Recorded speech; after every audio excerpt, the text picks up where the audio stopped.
Para entender el impacto que tuvo la Guerra Cristera en la relación entre el Estado mexicano y la Iglesia Católica, hay que comenzar por el contexto de tensión que se venía gestando desde décadas antes. Desde el siglo XIX, México vivía un conflicto permanente entre los ideales liberales del Estado laico y el poder que históricamente había ejercido la Iglesia en la vida pública. Con las leyes de reforma y la Constitución de 1857, se buscó limitar la influencia eclesiástica.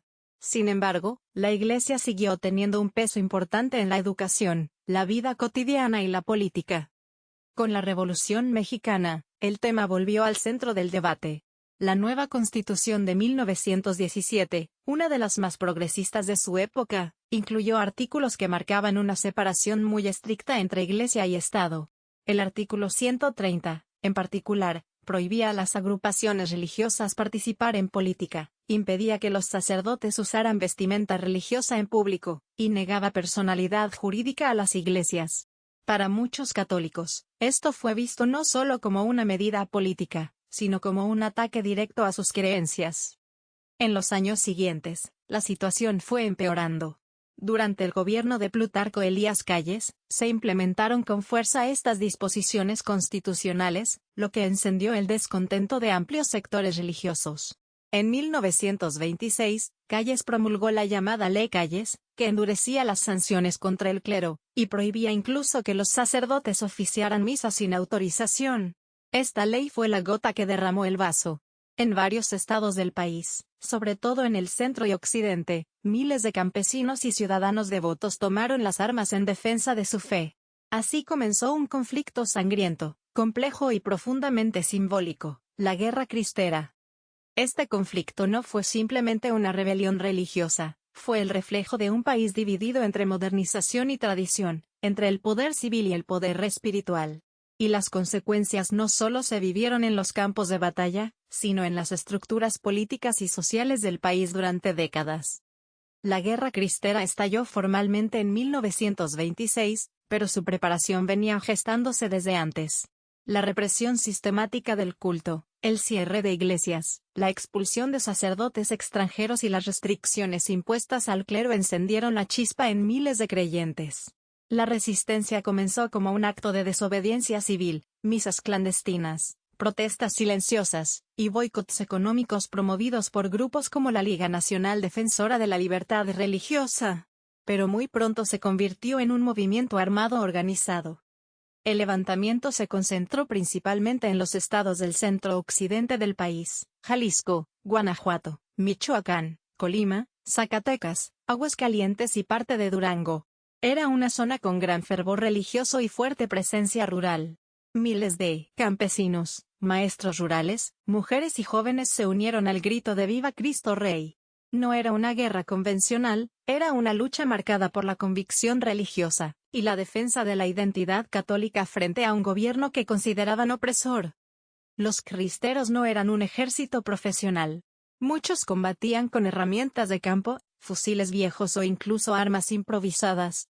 Sin embargo, lograron organizarse en escuadrones y establecer líneas de comunicación y apoyo entre comunidades. El conflicto se intensificó entre 1927 y 1929, con enfrentamientos cruentos, emboscadas, ejecuciones y represalias por parte del ejército federal. El gobierno respondió con brutalidad. Implementó medidas de guerra total contra los cristeros y contra quienes los apoyaran.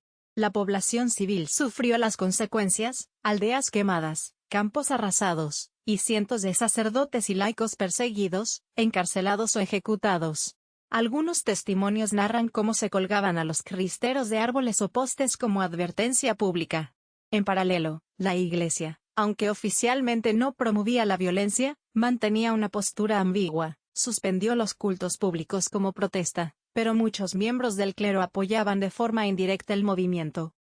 A lo largo de estos años, México vivió una guerra interna no declarada, pero profundamente violenta. Las cifras exactas varían, pero se calcula que más de 90.000 personas murieron como consecuencia directa del conflicto. La guerra no solo afectó a los combatientes, sino a comunidades enteras que quedaron marcadas por la destrucción, el miedo y la división. Más allá del campo de batalla, la Guerra Cristera profundizó una herida cultural. La fractura entre dos Méxicos, el del Estado que buscaba construir una nación moderna y laica, y el del pueblo que sentía que le arrancaban sus tradiciones y su fe. Después de 3 años de violencia, desgaste y miles de muertes, el gobierno mexicano y la Iglesia comenzaron a buscar una salida al conflicto. A pesar de los esfuerzos militares, el gobierno no lograba erradicar completamente al movimiento cristero, mientras que la prolongación de la guerra comenzaba a pasar factura en lo económico, lo político y lo social. Al mismo tiempo, el Vaticano observaba con creciente preocupación el escenario mexicano, y comenzó a intervenir con mayor peso en las negociaciones. En 1929, el entonces presidente interino Emilio Portes Gil, con la mediación del embajador estadounidense Dwight Morrow y representantes del Vaticano, llegó a un acuerdo informal con la Iglesia Católica. Este acuerdo no modificaba las leyes en papel, la Constitución de 1917 y la Ley Calles seguían vigentes, pero permitía una aplicación mucho más flexible de las mismas. En otras palabras, el Estado no derogó las leyes, pero se comprometió a no aplicarlas con severidad, y la Iglesia aceptó volver a los templos y reanudar el culto público sin desafiar frontalmente al gobierno. Este pacto fue más político que jurídico, y no dejó satisfechas a todas las partes. Para muchos cristeros, especialmente aquellos que habían tomado las armas, la tregua fue una traición. Miles de combatientes sintieron que sus sacrificios habían sido ignorados. De hecho, el acuerdo no contempló una amnistía general, lo que dejó a muchos excombatientes cristeros en la clandestinidad, perseguidos o sin medios para reintegrarse a la vida civil. Algunos continuaron luchando en forma de guerrilla durante los años siguientes en lo que se conoce como la Segunda Cristiada o Resistencia Cristera. Para el gobierno, el acuerdo fue una forma de contener un conflicto que ya no podían ganar sin consecuencias mayores. La prioridad era estabilizar el país y continuar con el proyecto revolucionario. Para la Iglesia, representó una manera de recuperar espacios sin renunciar del todo a su influencia, aunque desde entonces operaría bajo condiciones más cautelosas, sin la abierta presencia política que había tenido en el siglo XIX. El resultado fue un nuevo equilibrio forzado. La Iglesia no desapareció de la vida pública, pero aprendió a moverse con discreción. El Estado mantuvo su carácter laico, pero toleró, en la práctica, ciertas expresiones religiosas. Esta etapa marcó el inicio de una relación tensa, basada más en la negociación tácita que en la confianza mutua. La guerra cristera terminó sin tratados firmados, sin juicios históricos ni ceremonias de reconciliación. Terminó en silencio, con heridas abiertas, acuerdos parciales y una profunda desconfianza que se arrastraría durante décadas. Aunque la guerra cristera oficialmente terminó en 1929, sus efectos se extendieron mucho más allá del cese de los combates. El conflicto dejó una profunda huella en la relación entre el Estado mexicano y la Iglesia Católica, pero también en la memoria colectiva de millones de personas. Muchas comunidades rurales, especialmente en el centro del país, guardaron un fuerte resentimiento contra el gobierno, mientras que en los sectores urbanos y liberales quedó la percepción de que el clero era una fuerza antirrevolucionaria y conservadora. A nivel político, el Estado mexicano mantuvo por décadas una vigilancia constante sobre la Iglesia. Durante el periodo del México posrevolucionario, el gobierno adoptó una postura de tolerancia contenida. La Iglesia podía operar, pero con condiciones. Se prohibió por décadas que los sacerdotes tuvieran derechos políticos, se mantuvo la educación pública libre de contenido religioso, y las iglesias no podían ser propietarias legales de los templos donde daban servicio. Fue una coexistencia incómoda, con límites bien marcados. En muchas regiones, la guerra provocó una fractura generacional y cultural. Las familias que participaron en la lucha armada heredaron a sus hijos una narrativa de persecución y martirio.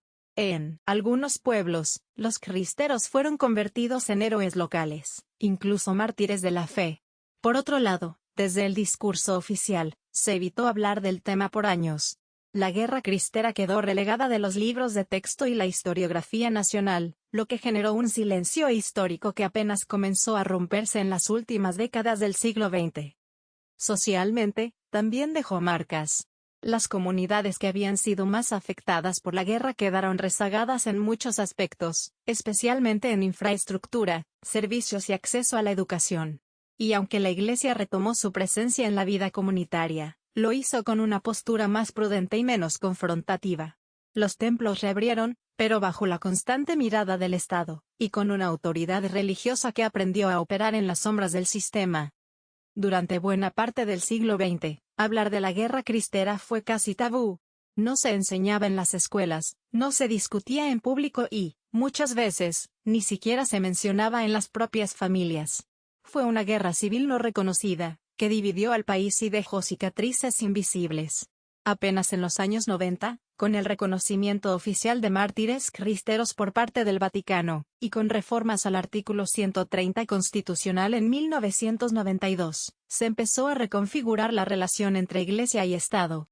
Ese largo silencio institucional, combinado con el arraigo popular del catolicismo en México, mantuvo latente una tensión que aún se siente en algunas políticas públicas y debates contemporáneos: educación religiosa, derechos reproductivos, matrimonio igualitario, libertad de culto.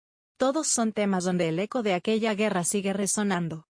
Hoy, a casi un siglo del inicio de la Guerra Cristera, el conflicto sigue siendo uno de los capítulos menos comprendidos de la historia de México, a pesar de su enorme impacto. La relación entre el Estado y la Iglesia no volvió a ser la misma después de esos años de sangre, silencio y resistencia. En lugar de una reconciliación abierta, México construyó un modelo de convivencia frágil, muchas veces tácito, donde ambas instituciones aprendieron a coexistir sin invadirse directamente, pero sin dejar de observarse con cautela. El Estado mexicano consolidó su carácter laico, y mantuvo el control sobre los espacios públicos, la educación y la política, restringiendo por décadas la participación abierta de cualquier agrupación religiosa. Por su parte, la Iglesia Católica, aunque disminuida en poder institucional, logró preservar su arraigo social, su influencia moral en millones de fieles y su presencia comunitaria, especialmente en zonas rurales y marginadas. Con la reforma constitucional de 1992, durante el gobierno de Carlos Salinas de Gortari, se reconoció jurídicamente a las asociaciones religiosas, se restituyeron ciertos derechos civiles a los ministros de culto y se reabrió, en parte, el debate sobre el papel de la religión en la vida pública. Pero el equilibrio sigue siendo delicado. Cada vez que un tema toca cuestiones de moral, educación, derechos humanos o libertades civiles, la tensión histórica reaparece, recordándonos que la división entre lo espiritual y lo político nunca ha sido absoluta. La guerra cristera nos deja lecciones profundas, que imponer creencias o erradicarlas por la fuerza solo produce violencia, que ignorar el sentir de los pueblos puede tener consecuencias fatales, y que una nación necesita diálogo constante entre sus múltiples identidades para avanzar en paz. También nos recuerda que el México de hoy es el resultado de luchas no solo ideológicas, sino humanas, vividas en lo profundo de las comunidades. Hablar de la guerra cristera no es abrir viejas heridas, sino entender por qué nuestra historia se construyó así. Y reconocer que, si queremos una sociedad más incluyente y respetuosa, debemos revisar lo que ocurrió cuando la intolerancia y el poder chocaron sin escucha ni empatía. Porque entre el Estado que prohíbe y la Iglesia que resiste, está el pueblo, que sigue buscando cómo vivir su fe, su identidad y su libertad sin miedo ni censura.